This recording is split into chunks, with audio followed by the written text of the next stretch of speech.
12 बज रहे हैं। आपके साथ मैं हूं ज्योत्सना बेदी। कर्नाटक विधानसभा में रेप को लेकर आपत्तिजनक बयान देने वाले कांग्रेस विधायक रमेश कुमार अब भी अपने बयान पर माफी मांगने को तैयार नहीं है। कांग्रेस विधायक रमेश कुमार टाइम्स नाउ नवभारत के सवाल से भागते हुए नजर आए। टाइम्स नाउ नवभारत दीपक बोपन्ना ने, मेरे सहयोगी दीपक बोपन्ना ने जब रमेश कुमार से सवाल पूछा तो उन्होंने कोई जवाब नहीं दिया।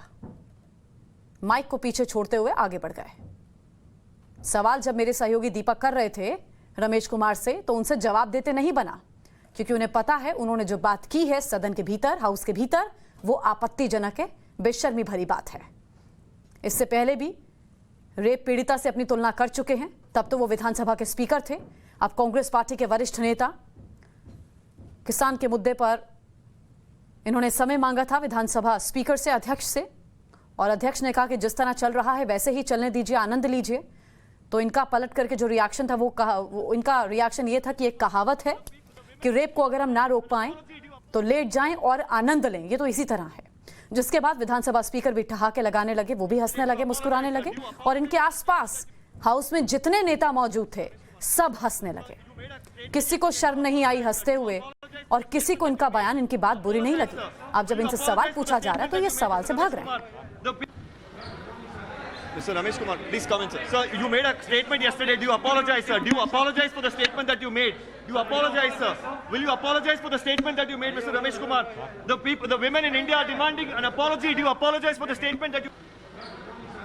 Mr. Ramesh Kumar, please come in, sir. Sir, you made a statement yesterday. Do you apologize, sir? Do you apologize for the statement that you made? Do you apologize, sir? Will you apologize for the statement that you made, Mr. Ramesh Kumar? The women in India are demanding an apology. Do you apologize for the statement that you... Mr. Ramesh Kumar, please come in, sir. Sir, you made a statement yesterday. Do you apologize?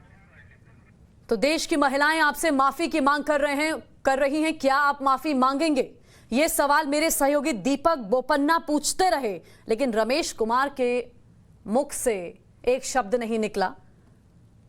वो avoid करते हुए आगे बढ़ गए। वहीं women commission ने भी कहा है कि ये दुखद है, दुर्भाग्यपूर्ण है, माफी मांगनी चाहिए, इन पर कार्रवाई होनी चाहिए। क्या विधानसभा अध्यक्ष इन पर कार्रवाई करेंगे? सवाल यहां पर यह बड़ा है। क्या इस तरह के उदाहरणों से, क्या इस तरह की बयानबाजी से इन नेता लोगों को बचना नहीं चाहिए? और इस तरह की बात वो हाउस के अंदर कर रहे हैं। सबसे ज्यादा शर्मनाक तो ये है। और जब अब मेरे सहयोगी उनसे लगातार पूछ रहे थे कि क्या आप माफी मांगेंगे, तो उनसे जवाब देते नहीं बना। उन्होंने माफी से साफ इनकार कर दिया, हाथ हिलाया और वो आगे बढ़ गए। देखिए, हाथ जिस तरह हिला रहे हैं उसका मतलब ही यह है कि मैं कोई माफी वाफी नहीं मांगूंगा। आगे बढ़ गए।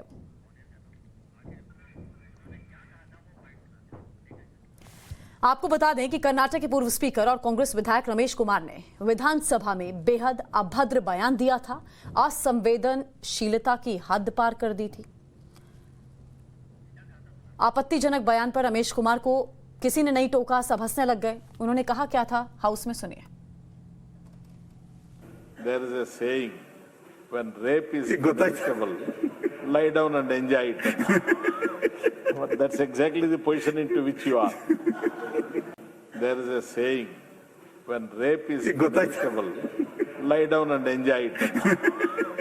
But that's exactly the position into which you are. There is a saying, when rape is vegetable, lie down and enjoy it. But that's exactly the position into which you are. और इस पूरे मामले पर जब times now Navbharat ने राज्यसभा में नेता प्रतिपक्ष से सवाल पूछा तो उन्होंने कैसे अनसुना कर दिया इसे, ये देखना भी आपके लिए जरूरी है। सर कर्नाटक विधानसभा में एक दे दो सर। कर्नाटक विधानसभा में एमएलए ने कमेंट किया सरकार।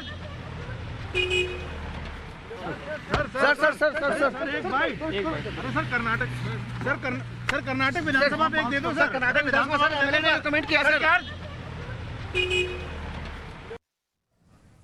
तो मेरे सहयोगी प्रशांत कुमार को आपने देखा। प्रशांत ने मल्लिकार्जुन खड़गे से भी पूछने की कोशिश करी, वो भी आगे बढ़ते हुए नजर आए। कर्नाटक में कांग्रेस के वरिष्ठ नेता हैं रमेश कुमार, जिन्होंने ये आपत्तिजनक बयान दिया सदन के भीतर, हाउस के भीतर। कर्नाटक विधानसभा के अध्यक्ष भी रह चुके हैं, इतने बड़े पद पर रह चुके हैं, फिर भी देखिए गरिमा को तार-तार वो कर रहे हैं। सिद्धारमैया सरकार में मंत्री भी रहे हैं, सिद्धारमैया सरकार में मंत्री भी रह चुके हैं रमेश कुमार। इस तरह के उदाहरण देते हुए इन्हें हाउस में शर्म नहीं आई, शायद इन्होंने सोचा भी नहीं बोलने से पहले कि देश भर की महिलाओं को कैसा लगेगा। अब जब देश की महिलाएं इनसे माफी की मांग कर रही हैं तो ये इनकार कर रहे हैं माफी से, हाथ हिलाते हुए आगे बढ़ रहे हैं। इन्हें कोई पछतावा नहीं है, इन्हें किसी प्रकार की कोई शर्मिंदगी नहीं है। और जब इनसे सवाल पूछा जा रहा है तो इनसे जवाब देते नहीं बन रहा है, क्योंकि इनको पता है कि इन्होंने किस तरह की बात सदन में की है। तेवर इनके बरकरार हैं। हो सकता है आने वाले दिनों में फिर इस तरह की वो बात कर दें, क्योंकि जब ये विधानसभा के अध्यक्ष थे तब भी इन्होंने रेप पीड़िता से अपनी तुलना की थी।